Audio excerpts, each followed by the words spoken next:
चलिए good morning. तो lecture number 25 start करते हैं आरसीसी का। Lecture number 25।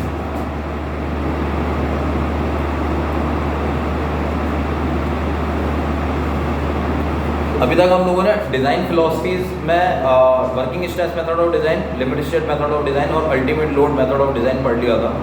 Ultimate load method का रिफाइनमेंट लिमिट स्टेट मेथड है, same with working stress method का रिफाइनमेंट अल्टीमेट लोड था, और अल्टीमेट लोड को भी रिफाइन करके लिमिट स्टेट मेथड में हम डील करते हैं। तो limit state method of design से हम स्ट्रक्चर्स को डिज़ाइन करते हैं। हमने उसके बेनिफिट्स देख लिए थे, कंपैरिजन भी देखा था लिमिट स्टेट मेथड और वर्किंग स्ट्रेस मेथड का। वो हमने बीम डिज़ाइन भी कर लिया था फर्स्ट यूनिट के अंदर। सेकंड यूनिट में हमने शेयर रिइंफोर्समेंट डिज़ाइन करना था। शेयर रिइंफोर्समेंट को भी हम पहले डिज़ाइन कर चुके थे। उसके बाद अब एक और इम्पॉर्टेंट टर्म आता है शेयर रिइंफोर्समेंट के अंदर, बॉन्ड का और डेवलपमेंट लेंथ का। जो डेवलपमेंट लेंथ क्या होता है, डेवलपमेंट लेंथ क्यों प्रोवाइड करते हैं, डेवलपमेंट लेंथ कैसे कैलकुलेट करते हैं, और बॉन्ड कैसे डेवलप होता है स्टील और कंक्रीट के बीच में। ठीक है, स्टील होता है और कंक्रीट होता है आरसीसी स्ट्रक्चर में। अगर मैं बीम की बात करता हूँ तो बीम में एक स्टील डला होगा, उसके ऊपर हम कंक्रीटिंग डालेंगे। तो कंक्रीट और स्टील के बीच में एक बॉन्ड होना चाहिए। There should be a perfect bond between steel and concrete, so that जो स्ट्रेंथ है रिइंफोर्समेंट की टेंशन में और जो बॉन्ड की स्ट्रेंथ है वो क्या हो, इक्वल हो। इक्वल होगी तो एक लेंथ प्रोवाइड करनी पड़ेगी। कैसे प्रोवाइड करोगे, डेवलपमेंट लेंथ उसी को बोलते हैं। तो डेवलपमेंट लेंथ क्या होती है, डेवलपमेंट लेंथ वो लेंथ होती है जो रिइंफोर्समेंट होता है ना, उसको हम कंक्रीट स्ट्रक्चर के अंदर इस तरह प्रोवाइड करें कि जो रिइंफोर्समेंट की स्ट्रेंथ है वो इक्वल हो कंक्रीट के बॉन्ड की स्ट्रेंथ के। कंक्रीट का जो बॉन्ड है और जो रिइंफोर्समेंट की स्ट्रेंथ है वो दोनों इस तरह हो कि वो इक्वल हो। जब इक्वल होगा तो जो लेंथ वहाँ से मिलेगी हमारे को डराइव करके, वो मुझे डेवलपमेंट लेंथ मिलेगी। कैसे, वो अभी मैं बता दूँ। तो development length is the minimum depth of embedment of steel in concrete so that the strength of reinforcement in tension is equal to the strength of bond. Clear है? तो स्ट्रेंथ इन बॉन्ड को equal करना है strength of reinforcement in tension के। तो हमारे को यहाँ से डेवलपमेंट लेंथ मिल जाएगी। डेवलपमेंट लेंथ मेरे समझ में आया। जैसे ये बीम है, ये बीम है यहाँ पे, तो बीम के अंदर रिइंफोर्समेंट हमने डाले होंगे। अब रिइंफोर्समेंट अंदर ऐसा तो नहीं है कि ये कॉर्नर है और इस कॉर्नर के यहीं तक मैं रिइंफोर्समेंट डाल के छोड़ दूंगा। भाई अगर रिइंफोर्समेंट यहीं तक डाल के छोड़ दूंगा तो डेवलप कैसे होगा बॉन्ड, इसको थोड़ा अंदर तक एक्सटेंड करना होगा ना रिइंफोर्समेंट, और उसको हमारे को एनकरेज करना होगा और उसको हमारे को आगे बैंड करना होगा। यस और नो? ऐसे ही देखते हैं जब हम मल्टी स्टोरी स्ट्रक्चर देखते हैं तो कुछ देखते हो ऊपर टेरेस पे रिइंफोर्समेंट क्या होता है, निकला होता है। यस और नो? देखा है कभी कभार कॉर्नर्स पे क्यों निकाला होता है रिइंफोर्समेंट? रिइंफोर्समेंट नीचे से अगर हम कर्टेल कर देंगे, डायरेक्टली कट कर देंगे, तो जो बॉन्ड डेवलप होता है वो हमारा डेवलप नहीं हो पाएगा। जो हमारा पर्पस है रिइंफोर्समेंट और कंक्रीट के बीच में, वो पर्पस फुलफिल नहीं हो पाएगा। तो इसीलिए हम क्या करते हैं कि डेवलपमेंट लेंथ को प्रोवाइड करते हैं। क्लियर है? डेवलपमेंट लेंथ क्यों प्रोवाइड करते हैं ये आपको पता पड़ गया। ठीक है, तो डेवलपमेंट लेंथ और बॉन्ड कैसे डेवलप होता है। कोई बीम है हमारी, बीम में आपको पता है कि अनबैलेंस्ड टेंशन फोर्स की वजह से क्या होता है, जो शियर स्ट्रेसेस डेवलप होते हैं ना, shear stresses develop longitudinal direction में होने लगते हैं, जिससे कि जो बॉन्ड स्ट्रेस डेवलप हो जाता है। तो उस बॉन्ड को डेवलप करने के लिए जो डेवलप्ड बॉन्ड स्ट्रेस है वो हमारा डेराइव होकर आता है। और जो डेवलप्ड बॉन्ड स्ट्रेस हम देखते हैं वो कितना आता है, V upon summation of O into J into D। कितना आता है, developed bond stress is equal to V मतलब shear force upon summation of O मतलब diameter of perimeter, perimeter summation of O मतलब पेरीमीटर का जो डायमीटर, जितने भी डायमीटर रिइंफोर्समेंट के बाहर आ रहे हैं उनका पेरीमीटर। ठीक है, मतलब जैसे ये है, ये रिइंफोर्समेंट है ना, इसका डायमीटर कितना हो गया, पाई इंटू डी, पेरीमीटर पाई इंटू डी हो गया। नंबर ऑफ बार्स अगर 3 है तो 3 इंटू पाई इंटू डी हो गया, तो समेशन ऑफ O हो गया। अगर ये एक ही है रिइंफोर्समेंट तो पाई डी तो इसका डायमीटर हो गया। यस और नो? पाई इंटू डी हो गया ना आगे का पोर्शन, और इंटू जितने नंबर ऑफ बार्स होंगे, तो समेशन लगाया हुआ है ना, तो नंबर ऑफ। तो मैं बता रहा था आपको डेवलपमेंट लेंथ और बॉन्ड। तो बॉन्ड के बारे में हम डिस्कस करते हैं, बॉन्ड और डेवलपमेंट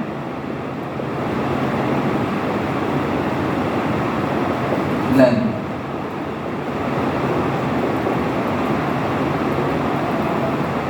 देखिए ये कोई आपकी बीम है, if this is your simply supported beam which is having simple supports at the corners, okay, यहाँ पे आपको पता है यूनिफॉर्मली डिस्ट्रीब्यूटेड लोड इस बीम पे एक्ट करता है, ठीक है। मैंने अगर यहाँ पे इसका जो सेक्शन बनाया है मान लो, यहाँ पे मैं देखता हूँ, अगर मैं इसका स्ट्रेस डायग्राम बनाऊँ, ठीक है, तो यहाँ पे अगर आप देखोगे, यहाँ पे कोई अनबैलेंस कपल फोर्स लगा होगा M, इस पोर्शन में कुछ ज़्यादा ही लगा होगा M प्लस DM लगा होगा, ठीक है। यहाँ पे आपका कॉम्प्रेसिव फोर्स होता है C, यहाँ पे आपका कॉम्प्रेसिव फोर्स लगा होगा कुछ ज़्यादा ही लगा होगा C प्लस DC, ठीक है। M मोमेंट लगा होगा अंदर की साइड, कुछ ज़्यादा ही मोमेंट लगा होगा M प्लस DM, ठीक है। सिमिलरली यहाँ पे आपका टेंसाइल फोर्स जो आपका रीइंफोर्समेंट पड़ा हुआ है, ये आपका रीइंफोर्समेंट पड़ा हुआ है यहाँ पे, if this is your reinforcement, तो इस पे जो मैंने बोला शेयर स्ट्रेसेस डेवलप होंगे। यहाँ पे अगर आपका T टेंसाइल फोर्स डेवलप है तो यहाँ पे जो टेंसाइल फोर्स डेवलप होंगे T plus dt tensile force develop हो रहे होंगे इस तरफ, तो शेयर स्ट्रेसेस जो डेवलप हो रहे होंगे इस लॉन्गिट्यूडिनल डायरेक्शन में डेवलप होते हैं, ठीक है। तो जो बॉन्ड स्ट्रेस डेवलप होता है वो इसलिए होता है क्योंकि जो dt फोर्स की वजह से जो लॉन्गिट्यूडिनल डायरेक्शन में क्या हो जाते हैं, शेयर स्ट्रेसेस डेवलप हो जाते हैं, जिसकी वजह से हमारे को बॉन्ड को सेव करना होता है। तो कोई भी स्ट्रक्चर है, बीम है अगर आपका, तो उस बीम को आपको क्या करना होगा, बॉन्ड में फेल नहीं होने देना है, ठीक है। बॉन्ड स्ट्रेस इसलिए इंपॉर्टेंट है कि कोई भी स्ट्रक्चर बॉन्ड की वजह से फेल नहीं होगा। तो व्हाट इज़ द रेमेडी, कि हम क्या प्रोवाइड करें कि जिसकी वजह से बॉन्ड में हमारा स्ट्रक्चर फेल ना हो। तो हम क्या करते हैं कि एरिया ऑफ स्टील को सेम रखते हैं और जो हमारे नंबर ऑफ बार्स हैं उसको हम क्या कर देते हैं, नंबर ऑफ बार्स को बढ़ा देते हैं। तो large number of bars are provided keeping your area of steel as same. मतलब एरिया ऑफ स्टील मान लो 1256 mm² आया है, ठीक है। अगर मैं 20 mm डाया बार यूज़ कर रहा हूँ तो 1256 डिवाइडेड बाय एक बार का डायमीटर का एरिया कैसे निकालते हैं, π/4 × 20 का स्क्वायर। तो जितना आपका नंबर ऑफ बार्स आ जाएंगे, मान लो 6 आ गए। अब मैंने अभी 20 का डाया यूज़ किया, अब मैं 16 mm का डाया यूज़ कर लेता हूँ उसी 1256 mm² के एरिया में, तो नंबर ऑफ बार्स क्या हो जाएंगी, बढ़ जाएंगी ना, यस और नो, यस और नो, ठीक है। तो नंबर ऑफ बार्स हम बढ़ा सकते हैं keeping the area of steel as same, तो बॉन्ड में हमारा स्ट्रक्चर फेल नहीं होगा। To keep your structure safe in the bond you have to increase the number of bars, ठीक है, क्लियर है। नंबर ऑफ बार्स बढ़ा दोगे जिससे कि large number of bars keeping, और जो डायमीटर है वो आपका कम रखोगे, डायमीटर कम करके नंबर ऑफ बार आप क्या कर सकते हो, बढ़ा सकते हो। तो आपका जो बॉन्ड में स्ट्रक्चर फेल नहीं होगा, क्लियर है, ठीक है। तो मैंने बताया, मैं बता रहा था इस पूरे बॉन्ड के बारे में। तो बॉन्ड में बता रहा था जो परमिसिबल स्ट्रेसेस जो डेवलप्ड होते हैं, इसको हम बोलते हैं टाउ, टाउ से डिनोट करते हैं परमिसिबल स्ट्रेसेस डेवलप जो परमिसिबल स्ट्रेसेस होंगे वो आपके होंगे shear force times upon summation of O into what, J into D। ये मैंने अभी आपको फॉर्मूला बताया था, this is the formula used to calculate the permissible stresses developed in any structure. कोई सिंपली सपोर्टेड बीम है, शेयर फोर्स की value भी निकाल सकते हो। शेयर फोर्स की वैल्यू सपोर्ट पे कितनी आती है, कोई यूडीएल लगा होता है WL/2, तो W मतलब जो लोड ये दिया हुआ W किलो न्यूटन पर मीटर का। Limit state method of design से हम करते हैं तो फैक्टर्ड लोड में डील करते हैं। ये आपका सर्विस लोड है, इसको WU अल्टीमेट लोड पे बनाना है तो 1.5 फैक्टर लोड फैक्टर से मल्टीप्लाई कर देंगे और जो भी आपका इंटेंसिटी होगा इससे, तो 1.5 को मल्टीप्लाई करेंगे और इनटू मान लो 15 किलो न्यूटन पर मीटर है तो इसको अल्टीमेट लोड में कन्वर्ट कर देंगे। तो यहाँ से शेयर फोर्स की वैल्यू निकलोगे। शेयर फोर्स की वैल्यू क्या होती है सिंपली सपोर्टेड बीम के लिए, WUL/2। सिंपल WL/2 होती है ना सिंपली सपोर्टेड बीम के लिए shear force. But what is this B? This is nothing but this is your shear force। तो shear force की वैल्यू पता है आपको, WL/2 कैलकुलेट कर लोगे। समेशन ऑफ O मैंने क्या बताया था, perimeter of all the reinforcement. Perimeter pi into D, एक बार है तो 1 इंटू पाई इंटू डी, 4 बार है तो 4 इंटू पाई इंटू डी, ठीक है। तो समेशन ऑफ O क्या रिप्रेजेंट कर रहा है, perimeter of all the bars, सारे बार्स का पेरीमीटर। तो इसको हम कैसे निकालेंगे, number of bars into pi into diameter. Diameter of बार, तो समेशन ऑफ ओ निकल जाएगा। जे हम limit state method of design में निकाल चुके हैं। हमारे डिपेंड किस पे करता है जे, ये डिपेंड करता है आपका ग्रेड ऑफ स्टील पे, Fe415, Fe250 और Fe500। तो मोर और लेस जे की वैल्यू हम देख चुके हैं। जे की वैल्यू ऑन एन एवरेज 0.8 आप मान के कर सकते हो, क्योंकि कभी 0.8 आएगी, कभी 0.9 आएगी, कभी 0.7 आएगी। कैसे कैसे? Fe250 के लिए, Fe415 ग्रेड ऑफ स्टील के लिए, Fe500 ग्रेड ऑफ स्टील के लिए जो जे की वैल्यू होगी वो कितना एज्यूम करके चलोगे? 0.8 इन limit state method of design. कैसे निकल के आती है जे की वैल्यू? जे की वैल्यू फॉर्मूला कैसे था हमारा?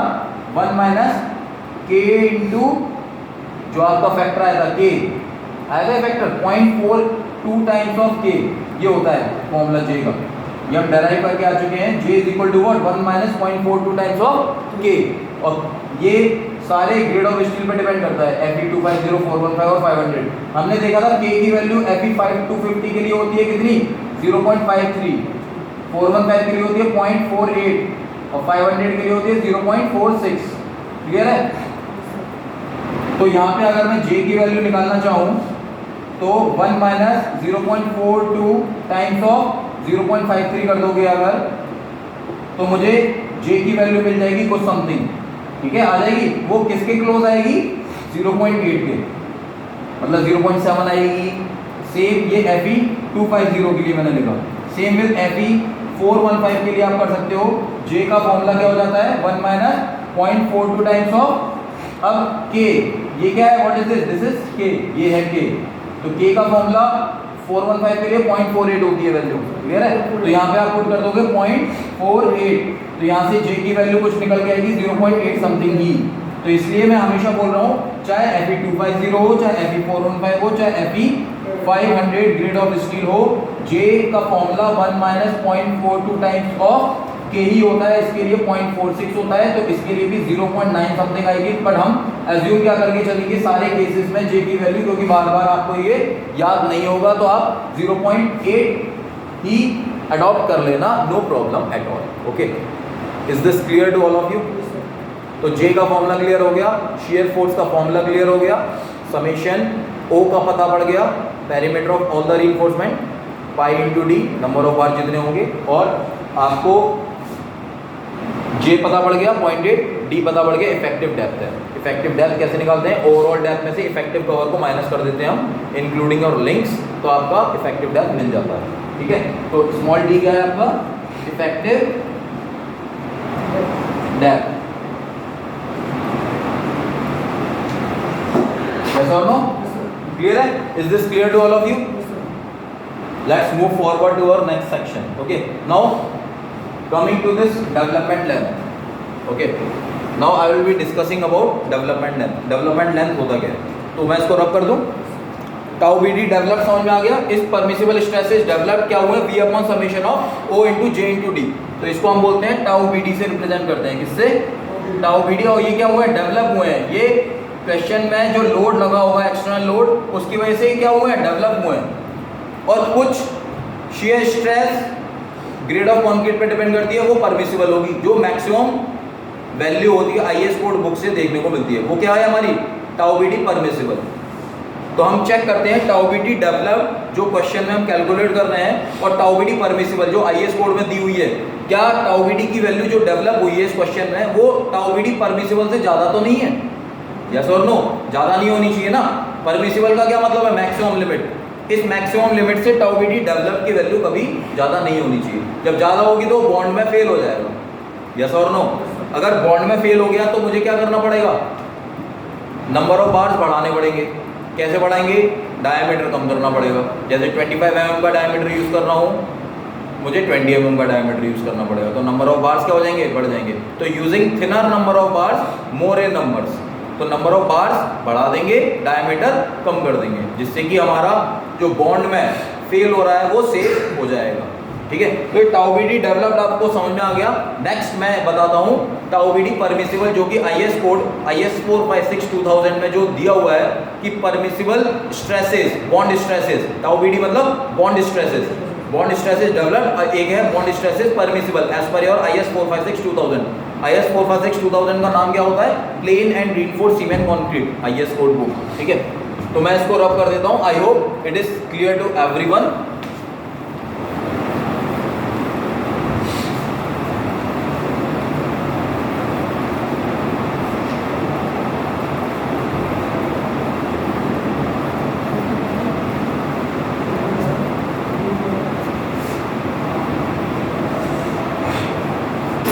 अब मैं अनदर इंपॉर्टेंट पैरामीटर की बात करता हूं, permissible bond stress. Permissible bond stress को मैं डिनोट करता हूं tau B D permissible. Permissible का क्या मतलब होता है कि स्ट्रेसेस की वैल्यू इस पर्टिकुलर ग्रेड ऑफ कंक्रीट में IS कोड बुक में जो वैल्यू दी हुई है उससे एक्सीड नहीं होनी चाहिए, परमिसिबल मैक्सिमम है, ठीक है। तो अब जो टाउ बी डी परमिसिबल की वैल्यू एज पर योर कहां से मिलेगी? IS 456-2000 कोड बुक से। इस कोड बुक में दिया हुआ है M15 से लेके M20, M25, M30, M35, M40, 45, M50, ठीक है। और यहाँ पे दिया हुआ है टाउ बी डी परमिसिबल की वैल्यूज, इसकी values tau B D permissible की वैल्यूज। तो ये है ग्रेड ऑफ क्या है? कंक्रीट और स्टील? कंक्रीट, वेरी नाइस, ठीक है। तो ये कोड बुक से आप tau B D permissible calculate देख लोगे। अब M15 तो हमारा नॉर्मल प्लेन स्ट्रक्चर के लिए यूज होता है, PCC में M15 यूज करते हैं, RCC में तो मिनिमम ग्रेड ऑफ कंक्रीट कितना होता है? M20। तो M15 की टाउ बी डी की वैल्यू हम नहीं कंसीडर कर रहे हैं, ठीक है। तो हम क्योंकि minimum grade of concrete is M20, तो M20 के लिए टाउ बी डी की वैल्यू गिवन होती है 1.2, M25 के लिए टाउ बी डी की वैल्यू गिवन है 1.4, M30 के लिए टाउ बी डी की वैल्यू गिवन है 1.5, M35 के लिए टाउ बी डी की वैल्यू गिवन है 1.6 और 1.7 दी हुई है, और M40, M45 और M50 के लिए टाउ बी डी की वैल्यू गिवन हुई है 1.9, क्लियर है। तो ये these values are in newton per mm square. Stresses है ना, ये stresses are always represented as newton per mm square, clear है। तो टाउ बी डी परमिसिबल जो आपको IS कोड बुक में दिया होगा, ये फॉर प्लेन बार्स के लिए दिया हुआ है। किसके लिए दिया हुआ? Plane bars. प्लेन बार्स का क्या मतलब है? प्लेन बार्स के लिए दिया हुआ है। प्लेन बार्स मतलब जो आपका Fe250 ग्रेड है, माइल्ड स्टील के लिए दिया हुआ है। सिंपल, किसके लिए दिया हुआ है? माइल्ड स्टील के लिए दिया हुआ है। और किस सिचुएशन में दिया हुआ है? टेंशन में, इन टेंशन जोन में दिया हुआ है। इन किस में दिया हुआ है? टेंशन। ये जो IS कोड बुक में जो टेबल गिवन है, ये Fe250 के लिए दी हुई है, मतलब Fe415 के लिए, Fe500 के लिए मुझे कुछ मॉडिफिकेशन करने पड़ेंगे, समझ में आ रहा है? प्लेन बार मतलब Fe250, और ये टेंशन में दी हुई है। अगर कॉम्प्रेशन में दिया होगा तो मुझे टाउ बी डी की वैल्यू में कुछ ना कुछ मॉडिफिकेशन करना होगा। या दोनों दो चीज समझ में आ रही है? तो टेंशन में दिया हुआ है और Fe250 के लिए दिया हुआ है, तो डायरेक्टली M30 की वैल्यू 1.5 यूज कर लोगे, यस और नो? इसका मतलब यही है ना। अगर टेंशन में ना बोल के कॉम्प्रेशन में दिया हो टाउ बी डी वैल्यू, और Fe250 ना बोल के Fe415 दिया हो, तो कुछ ना कुछ मॉडिफिकेशन करने होंगे। इस बात को समझ में आ रहा है? कर लोगे मॉडिफिकेशन? अब मैं बताता हूँ दो मॉडिफिकेशंस क्या करने हैं टाउ बी डी परमिसिबल के लिए, ठीक है। तो ये मैंने बोला कि जो प्लेन बार्स के लिए दिया हुआ है, अगर मेरी बार प्लेन बार नहीं है, वो मेरी बार है अगर Fe415, Fe500, या फिर इसको हम बोल दो HYSD बार्स हैं, या फिर CTD बार्स हैं, कोल्ड ट्विस्टेड डिफॉर्म बार्स हैं, या फिर TMT बार्स हैं, थर्मो मैकेनिकली ट्रीटेड बार्स। इन बार्स के लिए अगर टाउ बी डी की वैल्यू नोट करनी है, क्लियर है? ठीक है, यस और नो? करनी है तो आपको क्या करना पड़ेगा? क्या करना पड़ेगा आपको? वैल्यू को, टाउ बी डी की वैल्यू को इंक्रीज करना पड़ेगा। उसको हमको इंक्रीज करना पड़ेगा 60%। कितना इंक्रीज करना पड़ेगा? 60%। 60% का क्या मतलब हो गया? 1.6 फैक्टर से मल्टीप्लाई करना पड़ेगा इस टाउ बी डी की वैल्यूज को। मान लो M25 के लिए Fe415 की वैल्यू दी हुई है, तो 1.4 मल्टीप्लाई बाय 1.6 मल्टीप्लाई कर दूंगा, तो मेरी जो टाउ बी डी की वैल्यू आएगी वो वैल्यू आएगी। क्लियर है? समझ में आ रहा है ये स्टेटमेंट? कितना परसेंट मैंने स्ट्रेंथ इंक्रीज करी? 60%। सेम वे दूसरा है, मैंने बोला था ये जो प्लेन बार्स के लिए था, अब मैंने इसके लिए देख लिया। दूसरा पैरामीटर बोला था इन टेंशन जोन है, अगर मुझे कंप्रेशन में लिखनी है वैल्यू को, कंप्रेशन जोन के लिए अगर मुझे टाउ बी डी की वैल्यू लिखनी है तो मुझे वैल्यू को इंक्रीज करना पड़ेगा। किस वैल्यू को? टाउ बी डी की वैल्यू को। कितना? 25%। कितना इंक्रीज करना पड़ेगा?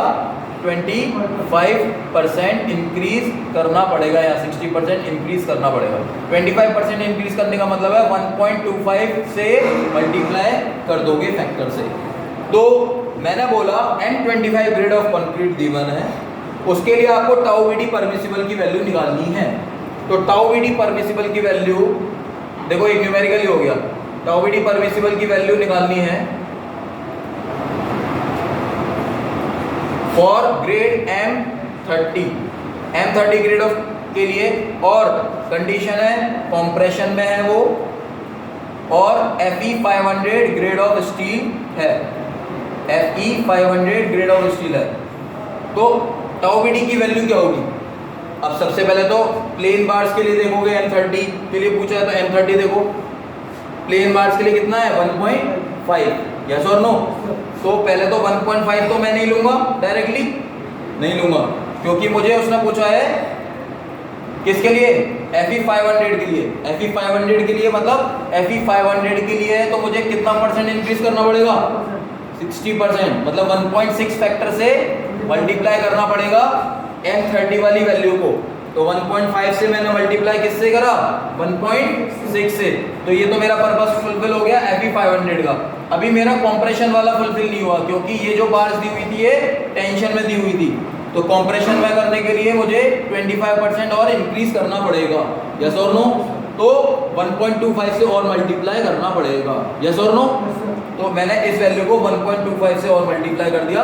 अब ये जो only tau B D permissible M30 grade of concrete के लिए आई है, वो मेरी टाउ बी डी परमिसिबल होगी। कितनी आएगी? सॉल्व कर लेना इसको। 1.5 इंटू 1.6 इंटू 1.25, ठीक है? तो ऑब्वियसली 1.5 से ज़्यादा ही आ रही होगी। 3 आ रही है, तो 3 न्यूटन पर mm² आपका टाउ बी डी परमिसिबल हो गया। क्लियर है? मतलब आपने ये समझ में आ गया। This is very important for GATE point of view, this is very important for your examination point of view. Either you are going for competitive examination और either you are going for end semester ATTU exams. ठीक है? Interview में भी हमेशा पूछते हैं permissible bond stress developed, permissible bond stress developed और permissible maximum कितने होंगे। क्लियर है? बॉन्ड के बारे में पूछते हैं, बॉन्ड पता पड़ गया। टाउ बी डी डेवलप्ड कैसे निकालते हो? V upon summation of O into JD। और परमिसिबल के लिए आपने देख ही लिया, प्लेन बार्स के लिए दिया था, परमिसिबल के लिए दिखा दिया, मैंने सब बता दिया। अगर आपका बार्स मतलब अगर स्ट्रक्चर आपका बीम बॉन्ड में फेल हो रहा है तो क्या करना पड़ेगा? नंबर ऑफ बार्स बढ़ाने पड़ेंगे, डायमीटर कम करना पड़ेगा, जिससे कि एरिया आपका सेम मिले। ठीक है? Using more number of bars and keeping the area same and by reducing the diameter of the bar. Clear है? तो ये आपका टाउ बी डी डेवलप खत्म हो गया, टाउ बी डी परमिसिबल खत्म हो गया। अब तीसरा इंपॉर्टेंट मैंने बताया था डेवलपमेंट लेंथ, वो क्या होता है उसको देख लेते हैं। ये समझ में आ गया ना टाउ बी डी? अब डेवलपमेंट लेंथ में भी हमारा टाउ बी डी का इस्तेमाल हो रहा है, तो टाउ बी डी का अगर यूटिलाइजेशन होगा तो टाउ बी डी का इसी टेबल से देखना पड़ेगा मुझे। तो वहां पे भी अगर कंप्रेशन और टेंशन और Fe500 की बातें करेंगे तो फैक्टर से मल्टीप्लाई करके कर देना। क्लियर है? यस और नो? ठीक है। तो third important parameter and the last topic of this lecture number 25 is third is development length. DEVELOP development length.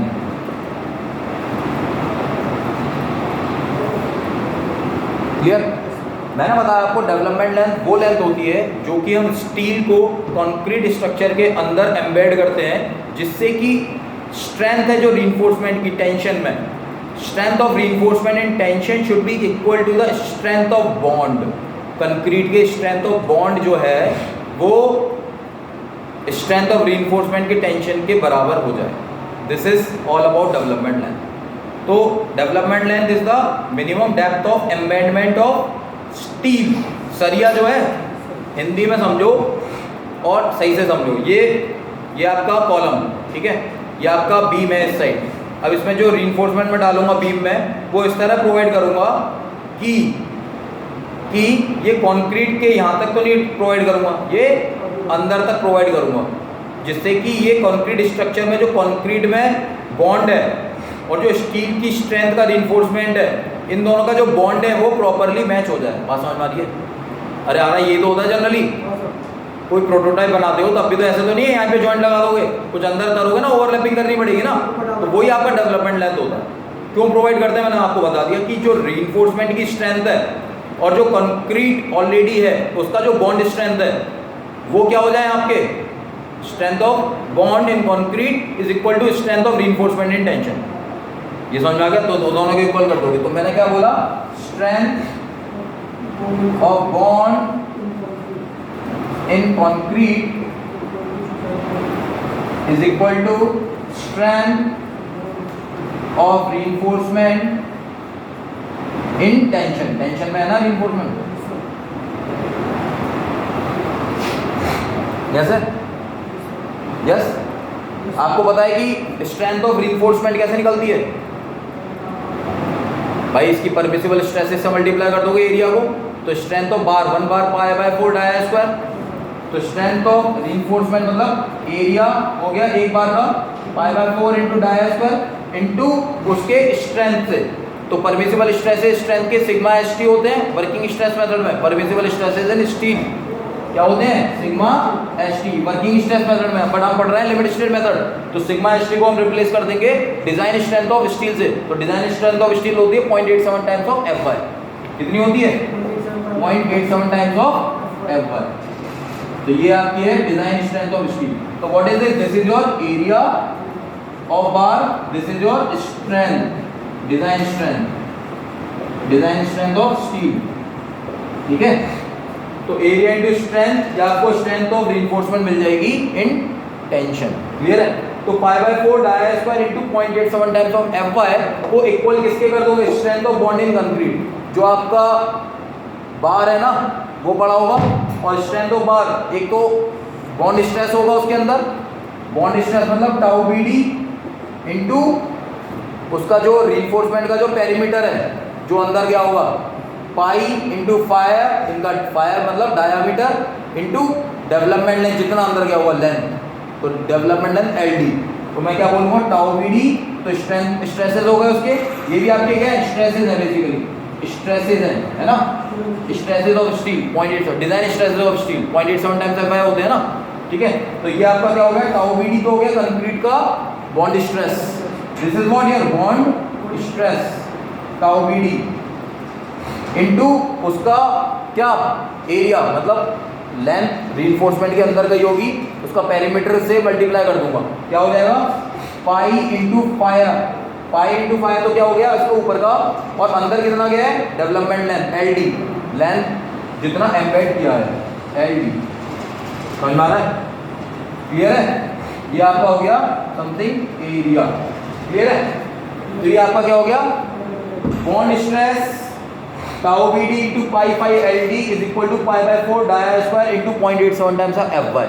ये समझ आ गई, पूरी इक्वेशन बन गई, यस और नो, यस और नो, यस सर। कैसा मैंने बता दिया, डेवलपमेंट लेंथ वो लेंथ होती है जो कि स्टील को कंक्रीट के अंदर एम्बेड करते हैं जिससे कि strength of reinforcement in tension बराबर हो जाए strength of bond in concrete. Clear है? तो ये इक्वेशन टेक्निकल इक्वेशन है, इस इक्वेशन को बराबर कर दोगे तो यहाँ से आपको डेवलपमेंट लेंथ मिल जाएगी कि कितना बार मैं कंक्रीट के अंदर प्रोवाइड करूँ, ठीक है। तो ये है आपकी डेवलपमेंट लेंथ एल डी, ठीक है। तो एल डी को बराबर करने के लिए क्या करोगे, pi by 4 dia square into 0.87 F by upon tau B D into pi.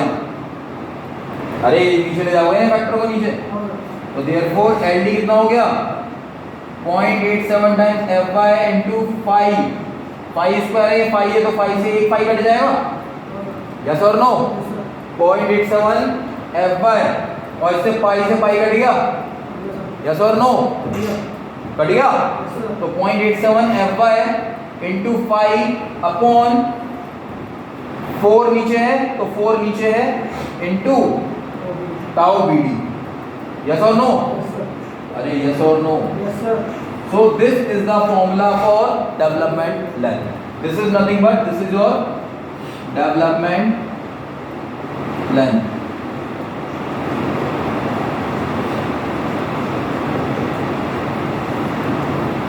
Development length समझ में आ गया, डेवलपमेंट लेंथ समझ में आ गया। अब देखो इसको फिगर में अगर मैं दिखाना चाहता हूँ ना तो फिगर में कुछ इस तरह दिखा देता हूँ मैं लोग। मान लीजिए ये मेरा बार है, ठीक है, ये रीइंफोर्समेंट है, यहाँ पे रीइंफोर्समेंट टेंशन में होगा ये इस साइड, यहाँ पे क्या है बॉन्ड स्ट्रेस डेवलप हो रहे होंगे, ये क्या है आपके टाउ बी डी डेवलप हो रहे होंगे इस पर, ये क्या है टाउ बी डी कंक्रीट है यहाँ पे, है ना। तो ये आपने कितना अंदर करा, एल डी अंदर करा, कितना अंदर करा, ये कंक्रीट स्ट्रक्चर के अंदर कितना करा आपने, L D length of development length. तो यहाँ से आपका टेंशन की स्ट्रेंथ इक्वल कर दो इसके कंक्रीट के लोड, क्लियर है। तो यही हमने देखा था। तो फॉर्मूला क्या बन जाता है 0.87 F Y into 5 upon 4 tau B D. Tau B D क्या होता है, design bond stress, design bond stress. Bond stress हमने देख लिए थे, एक तो डेवलप्ड होते हैं और एक परमिसिबल होते हैं एज पर IS 456-2000 टेबल जो देख रही है। अब वो ये टाउ बी डी की वैल्यू आ रही है तो आपको कंप्रेशन में आ रहा है तो 25% इंक्रीज करनी है, टेंशन में आ रहा है तो आपका कुछ नहीं करना है। सेम विद FE250 दिया हुआ है तो टाउ बी डी वैल्यू को कुछ नहीं करना है चेंज। अगर आपका FE500 TFD बार CTD बार्स हैं तो 60% इंक्रीज कर देना है, ठीक है। अब आप देखोगे कि जो माइल्ड स्टील के कंपैरिजन में जो HYSD बार्स होती है ना, हाई यील्ड स्ट्रेंथ डिफॉर्म बार, उसमें डेवलपमेंट लेंथ हम कम प्रोवाइड करते हैं। तो HYSD बार्स ऑलरेडी स्ट्रेंथ उसकी अच्छी होती है ना। तो HYSD बार्स में जो डेवलपमेंट लेंथ हम प्रोवाइड करते हैं मान लो 50 mm, ठीक है, तो हमारे को माइल्ड स्टील में कुछ ज़्यादा ही करनी होगी। तो इसका मतलब कहने का मतलब ये है कि development length for FE250 normal bars के लिए, प्लेन बार्स के लिए ज़्यादा प्रोवाइड करनी होती है और HYSD बार के लिए डेवलपमेंट लेंथ कम प्रोवाइड करनी है। कम प्रोवाइड करोगे डेवलपमेंट लेंथ HYSD के लिए तो इकोनॉमिकल बनेगा स्ट्रक्चर।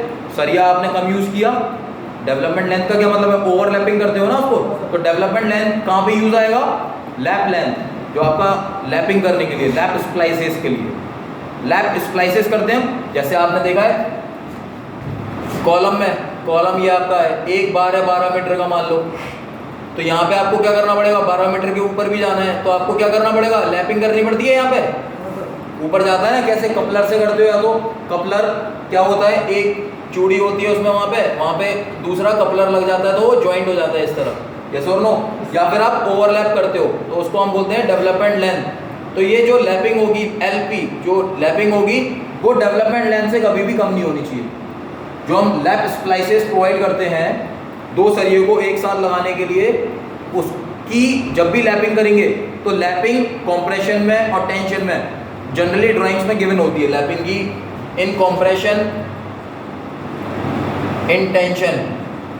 टेंशन में जनरली हम लैपिंग दी होती है 41 टाइम्स ऑफ डायामीटर, कॉम्प्रेशन में 33 टाइम्स ऑफ डायामीटर। ये लैपिंग प्रोवाइडेड होती है ड्राइंग के अंदर, बट आपको as a structural engineer design करना है तो ये आपको पता होना चाहिए IS कोड बुक से, ठीक है।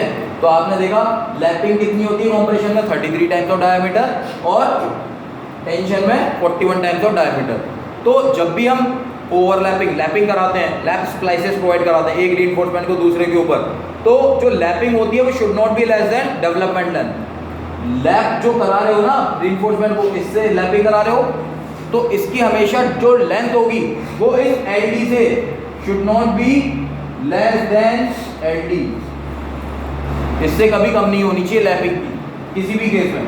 तो lapping should not be less than what, development length किसी भी केस में। क्लियर है, यस और नो। तो ये आपको समझ में आ गया, क्लियर हो गया पूरा, डेवलपमेंट लेंथ के कॉन्सेप्ट क्लियर हो गए। टाउ BD क्या होता है, इंक्रीज कब करते हैं, और बॉन्ड क्या होता है, डेवलपमेंट लेंथ कैसे निकालते हो, डराइव कैसे करते हो, ये सारी चीज़ें आपको पता पड़ गई। लैपिंग क्या होता है ये भी पता पड़ गया, ठीक है, नंबर ऑफ आवर्स। तो यहाँ पे आप हमारा लेक्चर नंबर 25 क्लोज करते हैं और I hope this lecture is benefited to you. Thank you so much for watching.